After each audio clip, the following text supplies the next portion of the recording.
put on the spotlight and impatient by the superstar, they welt. They move back. They don't want to be part of that. There's something about spotlight. Like, some people, they always ask for it, but when you have it, everybody notices everything you do. They notice when you go to the bus, what time you got on the bus, when you get in, what time you got in from last night. Everybody doesn't want that responsibility.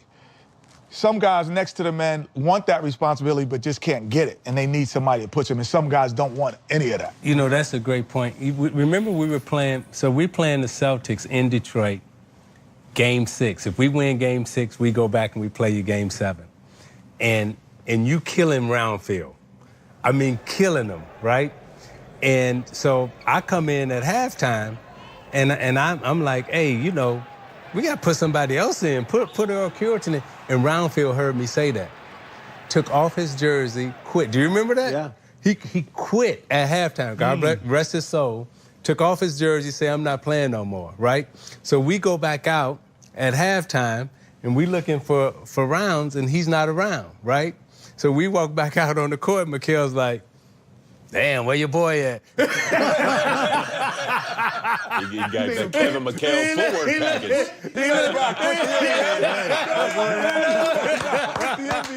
And so I go down the last play of the game. I go up and I shoot, and while in the middle of my shot, McHale goes, hey, that's the last shot you gonna take this season. I hope you make it.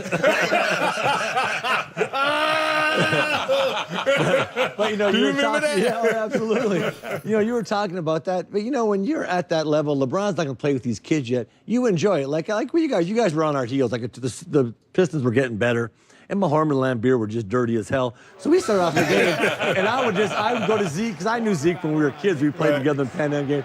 I'd say, Zeke, I'm gonna bust these fat asses tonight. And they used to get so mad before the game, but I was like, what, are they gonna play dirtier? I'm like, they ain't what are they gonna play? They can't play any dirtier. So like you kind of like that level of bring it on. Let me put the cap on this story. Before every free throw, he would go get the towel underneath the basket, right? And he'd wipe his hands on the towel. So Mahorn and Lambeer, before the games, right, they would spit all in the towel. So he went over one time, they got the towel, like, new towel. But no, to Kenny's point, to your point, you know, they have, the Lakers have a bunch of young guys, you know, in Alonzo Ball and Kyle Kuzma, guys like that who need to develop, but at the same time, it's now. The time is now to start competing. Yeah, you're going to get that 82-game package that, you know, you were talking about. Every game in the Staples Center is going to be sold out. That's going to be a show. And you know how LA is. Great players don't really have patience. No, I ain't got time for that. Exactly. They don't have time. Isaiah don't have time for that. Larry and Kevin don't. I mean, like, literally, he's going to have an expectation for them to get it and get it right away. Agreed. And so it's going to be interesting on the patience side. And then, you know, when he went to Miami, when he went back to Cleveland, he's like the savior. You know, he's saving, he's going to bring a championship, although Miami had won a championship prior, but it was just, and like in LA, there's an expectation that we're going to have a great player. Yeah. Like, okay, order has been restored. And then, you know, Chris and Dwayne and then Kyrie and Kevin, they were all all-stars when he joined forces with them. So they understood that responsibility of being an elite player. These young guys around him in LA, they have potential, but they're a long way from being at that level. It's going to be interesting to see how he manages this season and manages this team. We used to have, guys was like, yo, he didn't come to treatment this morning, man.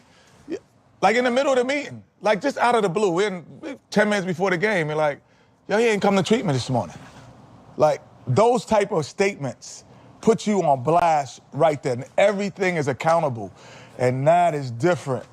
But again, when you're accountable, everything's accountable to win that game that night. That night. And that, like you said, Zeke, you wear yourself out. That's what happened. Well, two things happened to us. One of them was called Magic, Kareem, and Worthy. That was hard to beat those cats. And the other thing was we pushed ourselves so hard because you're on blast every single night. And so we were like, I always said back then, a lot of guys' careers were like meteors. You came in, and man, you had 7-8 years. That's it. And then you were, I tell you right now, because we all went to college normally, Yeah. 21, 22 getting in. You were 30, 31, I tell you right now. Yeah, you're gone. You played the last couple of years because you were good when you were younger. Yeah. You didn't play the last couple of years because you were good then. Yeah. And it was different. Those were some great stories. I mean, just hearing all the things that Isiah had to say there, and Chris Bosh adding it too, and Kevin McHale. You guys, you both were high-profile players at a very young age. Candace, I still remember the first time that, to me, you were on the map. It was McDonald's All-American Slam Dunk Contest, right? And you beat the guys. For those that don't know, she didn't win a Slam Dunk Contest. It was all great. You beat the guys, and it was like, wait, who is that? But from that moment, you were in the spotlight that they're talking about. What was that like for you at that moment, and how did it change your life whenever you stepped on a basketball court? Well, I think from the moment I took basketball serious and realized this is something that I wanted to do, I knew that nobody could put more pressure or have more expectations for me than me. And so I always dreamed of that. That was where I was supposed to be. I was right where I was supposed to be. And so I remember when I first announced that I was going to attend the University of Tennessee, I understood how much pressure that was. You know, when you play for Tennessee, it's either you win a championship or it's a failure as a season. And I wanted that. And I wanted to be under that measuring stick night in and night out. I wanted to play for the best. I wanted to get everybody's best shot. And I think it makes you better and it prepares you for to be a professional. Mm-hmm. And I think how Kenny phrased it is on point, because I know for me, playing for a high-profile program in college, and I go to play for Pat Riley my rookie year with the Knicks, his first year, and there was a sense of urgency. So in a lot of ways, that situation somewhat similar to what the young guys with the Lakers have to deal with, because, you know, the expectations are high, the pressure was there. They wanted us to be ready to win now. Myself, John Starks, Anthony Mason, and we had never been a factor at the professional level in the NBA yet. Generally when you're a young player, you're trying to prove how good you are. That wasn't good enough. You had to come help us win. And so it's a challenge because it was intense every day. Like, it wasn't like typical rookies when you come in, you're on a bad team, you having fun. No. You ain't expected to win. You just basically worried about showing that you belong. We didn't have that scenario, and it's going to be weird for the Lakers because, in essence, that's what they had last year, right? They were young, no real pressure. You know, they were, in the spotlight, but nobody's expecting anything. Now, all of a sudden, LeBron comes, and not only now do the expectations change, but so does your role. Because now you're all thinking, man, I'm going to be the man. I'm going to develop into the face of the franchise. I'm going to be the next Kobe or Magic or whatever. And that ain't how it's going to play out. Now you got to adjust the way you play to help that guy win. And that's why it's going to be interesting to see how this thing plays out with Brandon Ingram, with Kyle Kuzma, with Josh Hart, with Lonzo and those guys. Because there's a distinct possibility that all four of them aren't going to be a part of the future. Yes. When it's all played out, you could see a scenario where only two. Well, what's the Highlander movie? There could be only one. Yeah. I'm gonna say there might only be two.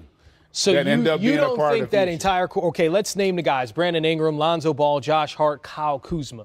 You're saying that all four of those guys, because of the pressure, they won't all be there. Well, not so much even the pressure. It could also be the fit. Mm-hmm. It could also be that they become pieces that allow you to go out and get other parts of the puzzle. And so it just depends on how it fits. And that's the one advantage now that the Lakers as an organization have with having LeBron there. Because so LeBron's showing them every night what championship looks like. And so as a front office, I get to evaluate these young players and see whether or not they can be a piece. Because as they're presently constructed, none of the four are going to be the best player on the team that is competing for a championship, not in the near future. So which of the four, though, are the best pieces? Which fit the best for what we envision ourselves being in the next couple of years? I think when you're going to a team with a superstar, it's how you change your role. We saw Kevin Love. We saw Chris Bosh. We saw Dwayne Wade. With the ability to play alongside LeBron, it takes changing who you are a little bit. And I think sometimes people think that they have to sit and watch because he's so great, he's so amazing. But it's been interesting to watch the mentality of the youth around him. I mean, obviously, JaVale McGee played for a championship with Golden State, so he knows what it takes. But the youth with Ingram, his mentality, Kuzma's mentality has not changed. Watching how Lonzo is able to move the ball up in transition and move better without the ball, the adjustments from game to game. And I think that's what the front office of the Lakers are probably going to look at when they make this decision, because I'm in agreement with GA. I don't think all 4 survive. I think it might end up being just one. Well, we kind of have an understanding of the pressure that the Lakers players are under, but in Minnesota, the team that they're going to face on Monday, that situation is a little different because the expectations aren't championship. But man, the pressure is on for Karl Anthony Towns. Look, the off-the-court drama between him and Jimmy Butler, well documented. Towns averaging career lows in points, rebounds, shot attempts, and field goal percentage. His player efficiency rating down a full 10 points from last season. Candace, what's the remedy for this situation? Is it Jimmy Butler leaving town? Is it Towns leaving town? Or do they need to figure this out together? Well, first and foremost, I want to say we all followed the drama with Minnesota Timberwolves this offseason and going into the season. And a lot of us doubted Jimmy Butler. I, for one, was like, he needs to be quiet, he needs to play, it's Cat's team. But to watch the way that he has said, I'm going to go out there and I'm going to continue to play until you trade me or you don't. And so kudos to him, but Cat, on the other hand, has not. And it's been evident his best game as a Timberwolves this season was when Jimmy was on the bench and wasn't able to play and sat out that night for rest. So you can see that mentally it's affecting Cat. I don't think that this is, his game is going downhill or anything like that, but I do think that the Jimmy Butler drama is affecting him mentally. I would agree. I think it has had an impact on him. And the concern you have about that is, look, all guys have something going on, or gals for that matter, in their life that most aren't privy to. Unfortunately, in this case, we are privy to it. But the problem I have is, you know what, Kat, we're paying you a lot of money to go be the player you can be. Jimmy Butler shouldn't be able to affect you in terms of your role, because we still need you to do. You did it last year. And I tell young people this all the time. Look, I've been playing organized sports since the 3rd grade. Never played on a team where I liked everybody or everybody liked me. But we have a common goal. We got to figure it out. And I would also like to see, from a leadership standpoint, maybe Jimmy become a bigger man and figure out a way to try to reach him. Like he said, I'm going to be here until I'm not. So let's make this situation work while I'm here. Certainly a lot to look for when the Lakers and the Timberwolves step on the court on Monday night, because it's always players only, and that one going to be a very intense one. Hey, David Griffin stopped by to try to break down what happened in Cleveland. Ty Lue out just 6 games into the season as head coach of the Cleveland Cavaliers. That's up next. You're watching Game Time Live.